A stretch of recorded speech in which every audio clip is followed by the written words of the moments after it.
ఇవాళ తెలంగాణ వ్యాప్తంగా నిరసనలకు బీఆర్ఎస్ పిలుపునిచ్చింది. కాంగ్రెస్ ప్రభుత్వం రైతాంగ వ్యతిరేక చర్యలకు పాల్పడుతోందంటూ బీఆర్ఎస్ అధినేత తెలంగాణలోని అన్ని నియోజకవర్గ కేంద్రాల్లో నిరసన కార్యక్రమాలు చేపట్టాలంటూ కేడర్కు సూచించారు.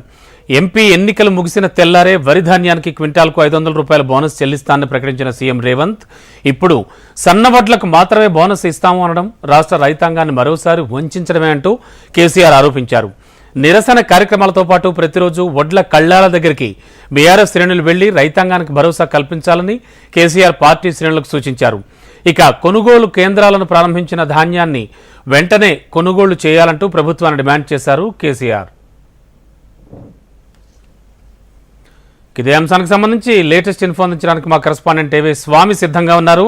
స్వామి, ఇవాళ మొత్తం నియోజకవర్గాల వారీగా కావచ్చు, తెలంగాణ మొత్తంగా నిరసనలకు పిలుపునిచ్చింది బీఆర్ఎస్. కేసీఆర్ అధినేత కేసీఆర్ పిలుపు మేరకు అంతా కూడా సిద్ధమవుతున్నట్టుగా సమాచారం. ప్రస్తుతానికి ఎక్కడెక్కడ ఏ కీలక నేతలు వాళ్ళు ఈ నిరసనలకు దిగుతున్నారు? రమణబాబు, బీఆర్ఎస్ పార్టీ అధినేత కేసీఆర్ నిన్న రాష్ట్ర వ్యాప్తంగా ఈ రోజు నుంచి రాష్ట్రంలో రైతాంగానికి మద్దతుగా బీఆర్ఎస్ శ్రేణులు వారికి ధర్నాలు నిరసన చేయాలని చెప్పేసి కూడా వారికి పిలుపునిచ్చారు.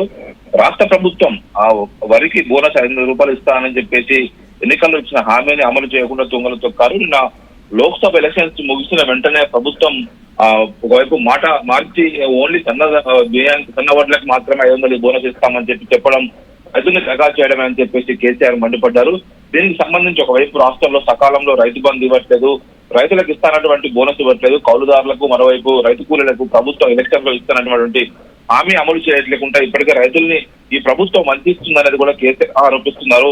అందులో భాగంగానే రైతులకు మద్దతుగా బీఆర్ఎస్ నిలబడాలని చెప్పేసి కూడా రాష్ట్ర వ్యాప్తంగా వారికి రైతు ధాన్యం కొనుగోలు చేసే కళ్ళాల వద్దకు వెళ్లి వారికి మద్దతుగా నిలవాలని చెప్పేసి కూడా కేసీఆర్ పిలుపునిచ్చారు. ఈ రోజు రాష్ట్ర వ్యాప్తంగా ఆయా జిల్లాల పరిధిలో ఉన్నటువంటి నేతలంతా కూడా అందుబాటులో ఉన్న వాళ్ళంతా కూడా రైతుల కళ్ళాల వద్దకు వెళ్లి వారిని అవేర్నెస్ చేయాలి, రాష్ట్ర ప్రభుత్వం చేసినటువంటి ద్రోహాన్ని వారికి విడమర్చి చెప్పాలని చెప్పేసి కూడా వారికి కేసీఆర్ పిలుపునిచ్చారు. అందులో భాగంగా ఇప్పటికే ప్రతి చోట కూడా రైతులకు అండగా బీఆర్ఎస్ పార్టీ ఎప్పుడూ ఉంటుంది. గత బీఆర్ఎస్ ప్రభుత్వంలో రైతు సెంట్రిక్ గా ప్రభుత్వం నడిపాము, రైతులకు ఎలాంటి కష్టం ఆదుకున్నాము. కానీ ఈ ప్రభుత్వం ఎలక్షన్ ముందు ఒక మాట మాట్లాడింది, ఎలక్షన్ తర్వాత మరో మాట మాట్లాడుతూ మాట మారుస్తుంది అనేది కూడా కేసీఆర్ ఆరోపణలాగా ఉంది. అందుకే రైతుల్ని గోసపెడుతున్నారు, రైతుల్ని ఏడ్పిస్తున్నారు ఈ ప్రభుత్వం.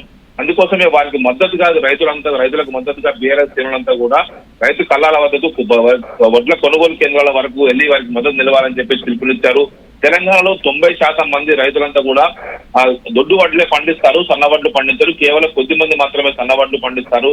అలాంటిది కేవలం దీన్ని తప్పించుకోవడం కోసమే ప్రభుత్వం ఆ దొడ్డు వడ్లకు 500 రూపాయల బోనస్ ఇవ్వకుండా కేవలం సన్నవడ్లకే ఇస్తామని చెప్పడం, వారిని మోసం చేయడం అని చెప్పేసి కూడా కేసీఆర్ రాష్ట్ర ప్రభుత్వ వైఖరి పైన ఆగ్రహం వ్యక్తం చేశారు. ముఖ్యమంత్రి రేవంత్ రెడ్డి పైన ఒకవైపు వ్యవసాయ శాఖ మంత్రి తుమ్మల నాగేశ్వరరావు మాట్లాడిన విధానం పైన కూడా ఆయన తప్పుపడుతూ వారి వైఖరిని ఖండించారు. దీనికి తోడు రాష్ట్ర వ్యాప్తంగా పార్టీ శ్రేణులంతా కూడా రైతులకు మద్దతుగా నిలిచి వరి కొనుగోలు కేంద్రాలకు వద్దకు వెళ్లి పూర్తి స్థాయిగా వారికి అండగా నిలవాలని చెప్పి పిలుపునిచ్చారు. Ramana Babu, okay, thank you.